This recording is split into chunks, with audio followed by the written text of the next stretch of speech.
2000-yilgacha O'zbekistonda 6000 ta kutubxona bo'lgan. Hozir 250 ta saqlanib qoldi. Ya'ni eng yomon holatimiz nima bilasizmi? Ota-onasi o'lgandan xursand bo'lyapti-da, kitoblarni qog'ozini tashlab beryapti. Ilmni xor qilish.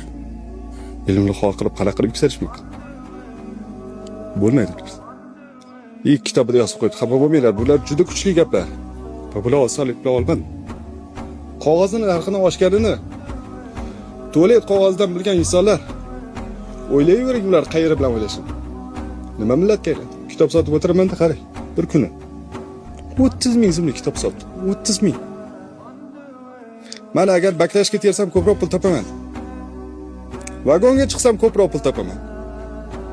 Yonimda bir ayol o'tiradi. Satliroq gadoychilik qildi deb 1,5 million so'm pul topdi. Undan ham ko'proq pul topdi. Yomon alam qildi-da. Nima bilasizmi? Degan buni ham keltirib bergan, hammasi kitoblarda yozilgan. Degan aytadi. Insonlar nima uchun donishmandlarga pul bermaydilar-u, gadoylarga pul beradilar desa. Degan aytadi. Ular ahmoq emas, bilishadi ko'r va kar bo'lib qolishligi mumkinini. Gadoy holatiga tushishligi mumkinligini. Lekin ular bilishmaydiki, hech qachon donishmand bo'la olmasligidan. Savol berishga qo'rqib qoldim to'g'risi. Chunki mana bergan savol bilan sizda dardingiz uyg'ondi.